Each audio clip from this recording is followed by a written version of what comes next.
മലയാള സിനിമയിൽ നിന്ന് സമീപകാലത്തെ ഏറ്റവും ശ്രദ്ധേയമായ വിജയങ്ങളിലൊന്നാണ് ഉണ്ണി മുകുന്ദന്റെ മാർക്കോ.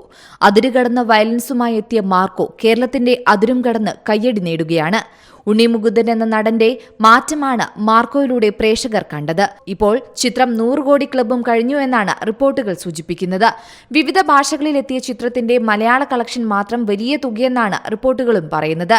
മലയാളം പതിപ്പ് മാത്രമായി 41 കോടി രൂപയിലധികം സ്വന്തമാക്കിയിട്ടുണ്ടെന്നും റിപ്പോർട്ടുകൾ സൂചിപ്പിക്കുന്നു. OTT റിലീസുമായി ബന്ധപ്പെട്ട് ഇതുവരെ ഒരു പ്ലാറ്റ്ഫോമുമായും കരാറിൽ എത്തിയിട്ടില്ലെന്ന് നേരത്തെ ചിത്രത്തിന്റെ നിർമ്മാതാവ് വ്യക്തമാക്കിയിരുന്നു. നിർമ്മാതാവ് ഷെരീഫ് മുഹമ്മദ് കുറിപ്പിലൂടെയാണ് ഇക്കാര്യം വ്യക്തമാക്കിയത്. തിയേറ്റർ കാഴ്ചയാണ് മാർക്കോയുടെ ആവശ്യപ്പെടുന്നതെന്നാണ് ചിത്രത്തിന്റെ പ്രവർത്തകർ അഭിപ്രായപ്പെടുന്നത്. മാർക്കോ ഓരോ ദിവസം പിന്നിടുമ്പോഴും കളക്ഷൻ ഉയർത്തിയാൽ വമ്പൻ ഹിറ്റാകുമെന്ന് തീർച്ചയാകുമ്പോൾ ആരൊക്കെ വീഴുമെന്നതിലാണ് ഇനിയുള്ള ആകാംക്ഷ. ഹനീഫ് അത്തേനിയുടെ സംവിധാനത്തിൽ ഉണ്ണി മുകുന്ദൻ നായകനായ ചിത്രം ക്രിസ്മസ് റിലീസായി ഡിസംബർ 20-നാണ് എത്തിയത്. മലയാളം, ഹിന്ദി പതിപ്പുകൾ ഒരേ ദിവസമാണ് തിയേറ്ററുകളിൽ എത്തിയത്. ഉണ്ണി മുകുന്ദന്റെ കരിയറിലെ ഏറ്റവും വലിയ ഓപ്പണിംഗ് നേടിയ ചിത്രം. പക്ഷേ തുടക്കത്തിൽ ഹിന്ദിയിൽ വലിയ ചലനങ്ങൾ സൃഷ്ടിച്ചിരുന്നില്ല. എന്നാൽ ദിവസങ്ങൾ മുന്നോട്ടു പോകവേ ചിത്രം ഉത്തരേന്ത്യയിൽ തരംഗം തീർക്കുകയായിരുന്നു. മാർക്കോ ഹിന്ദിയിൽ സൃഷ്ടിച്ച സ്വാധീനം എത്രയെന്ന് സംബന്ധിച്ച് പുതിയ ചില കണക്കുകളും പുറത്തു വന്നിട്ടുണ്ട്. വെറും 30 സ്ക്രീനുകളിലായിരുന്നു ഡിസംബർ 20-ന് ഹിന്ദി മാർക്കോ എത്തിയത്.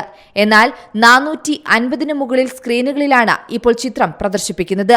അതും 1200-ലധികം പ്രദർശനങ്ങൾ. അതായത് റിലീസ് ചെയ്തതിനേക്കാൾ 15 ഇരട്ടി സ്ക്രീനുകളിൽ ഇന്ന് മാർക്കോ ഓടുന്നുണ്ട്.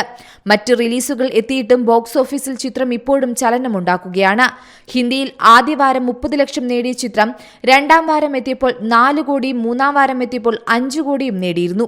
4-ാം വാരത്തിലെ 4-ാം ശനിയാഴ്ച ഹിന്ദി പതിപ്പ് നേടിയിരിക്കുന്നത് 42 ലക്ഷമാണ്. ഇത് മാർക്കോയുടെ വലിയ വിജയമാണ്. Entertainment desk, C Malayalam news. ഏറ്റവും പുതിയ വാർത്തകളും വിശേഷങ്ങളും വിരൽ തുമ്പിലറിയാൻ സി മലയാളം ന്യൂസ് എല്ലാ ഡിജിറ്റൽ പ്ലാറ്റ്ഫോമുകളിലും ലഭ്യം.